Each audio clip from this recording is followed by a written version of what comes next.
นะครับท่านนายกสายชนภูสุวรรณพร้อมด้วยท่านสจดีชุดท่านสจท่านเต้าท่านสจท่านพันโทบุญสุขท่านนายกลูกงานที่เสียจากนครปฐมเราบอกสจเราพิธีที่ภาคเนี่ยที่ได้มาทำการเปิดวัดพระภูมิให้กับพ่อแม่พี่น้องในการเมืองป่าเมือง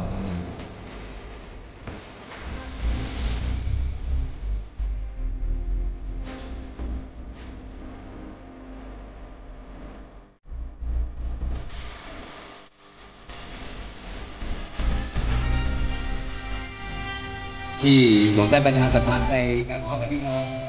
ผู้แดงนะครับพ่อแม่พี่น้องไม่ได้เป็นความอะไรเลยนะครับที่ใช้ในที่การไม่ได้การนะฮะบอกเดี๋ยวไม่ได้ทำงานวันพระเจ้าบางอย่างก็ได้นะครับนะฮะแล้วก็รายละสถานที่นั่งตอนนี้ก็ต้องเยอะแยะมาก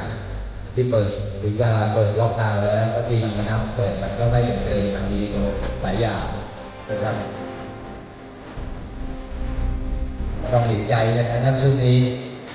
มันสอเอา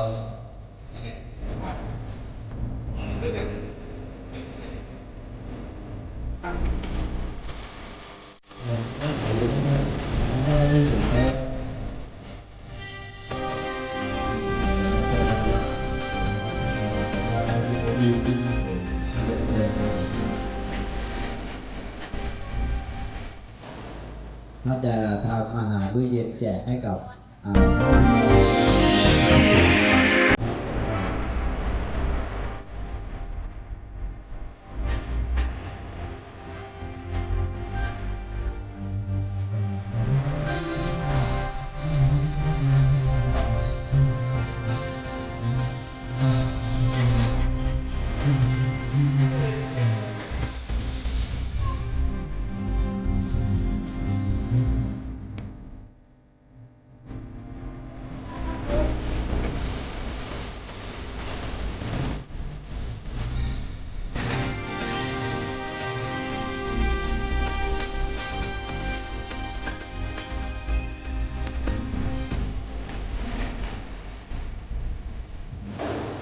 ไปรับอาหารมื้อเย็นได้นะครับที่บริเวณวัด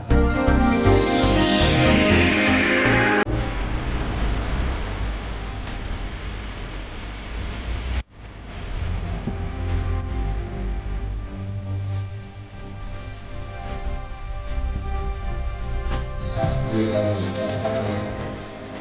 งานใส่การมีผู้ที่ดีนะครับมีความเดือดร้อนออกนะครับก็ไม่ได้นะครับที่เราคือเรื่องดีของเรานะครับ